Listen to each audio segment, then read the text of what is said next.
do you want to keep Trent Williams or Jimmy G? Because I think that's the actual question in mind. Yeah. Being obviously Trent Williams' big cap hit that could come to a new contract, and obviously Jimmy's big cap hit that could come to a new contract. And man, I'm trying to figure out how to solve this problem here. And the Niners don't have very many options available to them, and that's the issue. Really, I think they're in a situation where you're just going to have to pay the man, as far as Trent Williams is concerned. And that's honestly what I would do. I think that as far as getting somebody that's as productive as Jimmy Garoppolo is much easier to find than getting somebody as productive as Trent Williams. I mean, we could talk about his leadership or whatever other problems he may have, what he lacks, but what he is a very, very excellent left tackle that has been healthy. And at least you know that you're getting that, whereas you're paying Jimmy $27 million a year and he's sitting on your bench. So as far as a value proposition, I think the bigger value comes from keeping your left tackle. Yes, Trent Williams is a much better player than Jimmy Garoppolo. And since Trent Williams isn't a quarterback, he's cheaper than Jimmy Garoppolo. If you let Trent Williams go just to keep – I mean, if the choice is Jimmy or Trent, I'm taking Trent all freaking day. And if they let Trent Williams go just so they can keep Jimmy G, it's kind of like what they did last year with DeForest Buckner. I mean, how many players who are better than Jimmy Garoppolo have to leave this team so the Niners can continue to pay Jimmy Garoppolo too much money? Exactly. So – I mean, I'm just looking at their different options that are available. I've seen some of your other shows with some of the commentators that you guys have. I mean, Orlando Brown is a guy that's brought up in trade, and that he could be a great option. I like Orlando Brown. However, he puts you right back in the same situation that you're in this year because he's in the last year of his rookie deal. So now you're in a position where you're going to trade draft capital, acquire this player, and then now you're going to try to have to re-sign him again. Same situation you're in with Trent Williams now. So it's a non-starter right there. You can't do that. It really is to me. I mean, it'd be great to have him, but and you would, what was it, like three something $3 million a year, 3.4 mil. He'll get paid next year. That's a wonderful savings, but it's really a 1 year rental that you're getting out of Orlando Brown. Another 1 year rental, like you're just doing it over again. Yeah, you're kind of getting stuck in this cycle of doing that. Yeah, and the other options, Daniel Brunskill out there, which we talked about, which is not the most exciting thing. No, and it's also very concerning because Brunskill, I think, is one of the guys that really provides your offensive line depth. Yes. And it's been proven that we need depth on this team. Another option, Villanueva. People talk about him, kind of a veteran dude, older guy, but he's probably going to get paid in the area of $15 million a year. Yes. So how much money are you really saving? I mean, you could have Trent Williams, pay him, I don't know, could you get him for 20? What do you think, Grant? Could you get Trent for $20 million a year in a COVID market? Well, as I was talking about with a previous caller, say the Jacksonville Jaguars offer 20. The Niners have to offer 13% more because of taxes out here. So I don't think the Niners are going to get him for 20. I think a lot of teams would be willing to offer him that. And if a tax-free state offers him that, the Niners are in trouble. They are. They're in trouble. They are. For them to bring him back, they're going to have to give him, I think, $24 million a year. Now, that's average. The way that they structure it, you give him a signing bonus. It's cheap at first, and then it's more expensive later. It can be. But how many backloaded contracts can you have on one team? Too many. Armstead. Too many. And look at Armstead. Yeah. The name immediately that popped into my head is Armstead. You know, they wanted to go all in and keep him. They think he's a part of the future, this and that. And now they're in this ridiculous backloaded contract where in 2022 they're going to have to pay him $20 million. That's going to be a problem. Right. So, I mean, I'm just trying to look at these different scenarios, and I even wrote them out here on my little scratch pad. Nice. But, this is legit. It's a professional setup here, Grant. I'm trying to. I don't know if you're reading the comments, but everyone's like, Jeff for GM. So you're doing a great job so far. Okay, yeah. I'm glad I can throw my name in the hat. Side. Yes. Absolutely. Yeah. I'm the people's GM, right? But so you're looking at either keeping Jimmy and having Brunskill at your left tackle, or keeping Trent and having a rookie quarterback, because that's the only way that you're possibly going to be able to structure the salary cap on your roster and be able to make it work at the end of the day. I mean, 1 + 1 = 2. The drop off from Trent to Brunskill. God love Daniel Brunskill. Nothing against Daniel. I like. Yeah. Think of the drop off there, and now think of the drop off from Jimmy Garoppolo to Andy Dalton. Is there one? Is there one? Right. And think about this, though. How well do you think that Jimmy G is going to do with Brunskill at left tackle and Mike McGlinchey at right? That's a bad situation. That is a scary situation. That's pretty much writing off your season. What, you want a top 10 pick next year? Is that what we're doing? And that's like a covert way of just straight up tanking. If it really tank, do that. Put Jimmy Garoppolo behind the worst pass protection you can imagine because he ain't moving. Right.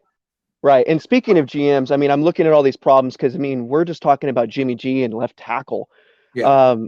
Really, I mean, and I love John Lynch. I think he's a great guy. I love Kyle, this and that. I think they brought stuff to the Niners that other coaches have lacked for a very long time since Harbaugh.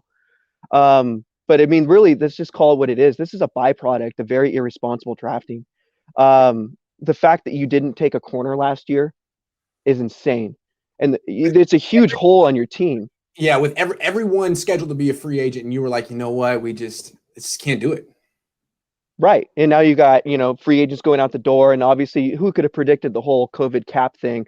So I can't hold that against them too bad. But the fact that you don't have any depth at corner is purely based on just not taking them. And the fact that you don't have any other quarterbacks in the pipeline is purely based on never taking a quarterback. Yes. I mean, you can't have the only guy you take. And when did we take Beathard, third or fourth round or whatever? That's the only guy, really? 4 years ago. Yeah. 4 years ago.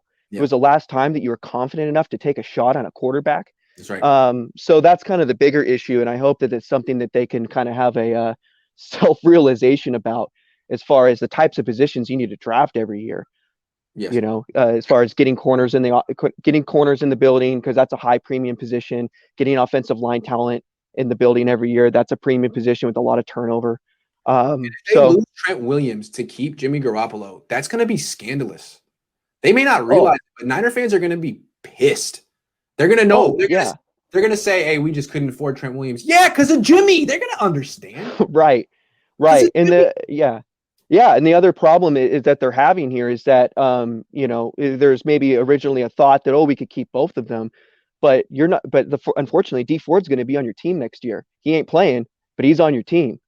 And that's going to account for a large portion of your cap as well. So you guys, Niners are really up against the wall. He can pass a physical, right? And that's going to happen like when I can run a 4.3 40-yard dash. That's when that's going to happen. Right. Yeah, me too. And we'll all hold our breath while we do it. Yeah. That's right. Yeah. So anyways, man, it's an interesting topic because I just don't see them really having very many options to begin with. And as far as really any of these positions, I mean, we'd love to be able to take a left tackle, trade up for a guy, but I mean, now we're talking about more draft capital, and the only way that we're going to be able to fill in these holes in the roster is being able to fill it with cheap rookie talent. It's the only way it's going to happen. Last alternative. What about Rashawn Slater, 12? Ooh, that's interesting. I like it. I don't hate it. The problem is what are you doing at quarterback? What are you doing at corner? What's happening with all these other positions? You only have one first round pick this year. And so there's a lot of different ways you could go, which is great. I'm always a proponent of adding, young talent like that at the position, but and it could do really well for the team. But unfortunately, there's just so many holes. And I think it's what you did last year that's affecting you this year. Yeah. And the fact that last year, it's just really. Yeah. Sorry to interrupt, but yeah, it's proving to be very much a problem that they undervalued that position so deeply. Yeah, it's like they're in the cutting edge offensively in the league, but defensively, their defensive philosophies are like stuck 25 years ago. Like you build through the D line. No, every offense is spread out with 3-4 wide receivers on the field. Who's covering them? You need 3 corners who are good, not 1, not 2, 3, and you got like freaking. Jamal, you got no one signed. Kello with you. No one signed. No one signed. That's the problem. Is you have literally. I mean, how could you not see this coming? The clock was going to strike midnight. You turned into a pumpkin, dude.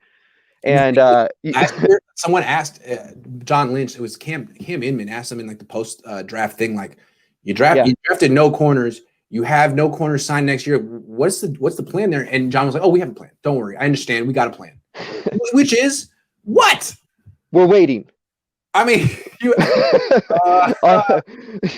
we're still waiting on that plan here because you know that you have all these guys that are about to walk out the door. I mean, even COVID or no COVID or not, these guys are still, their contracts are going to expire. They're going to be free agents, and they're going to want to test the market. That's what every player wants to do, is make as much money as for themselves during their active playing years as they can. You can't blame the guys for that. That's what so that's going to happen. Yeah. So the fact that you didn't do anything to restock the cupboards was very concerning. So now you're in a position where, you need 2 corners, a nickel.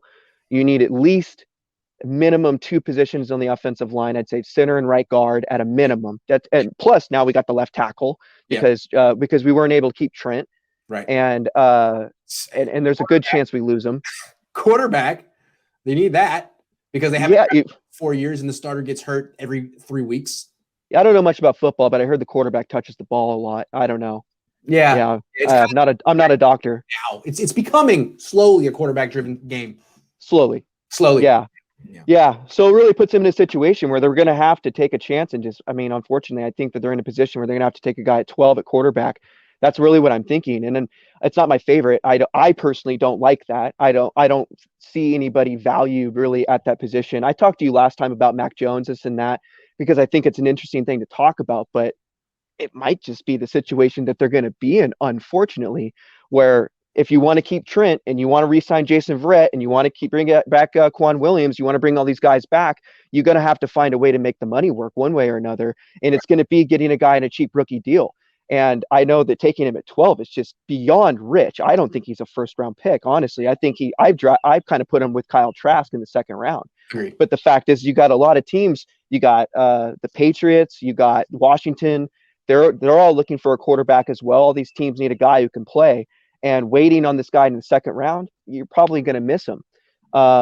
So it's a huge gamble to try to wait on that position as well. So it'll be I need to find out. Yeah, dude, call me up, bro. I got you handled.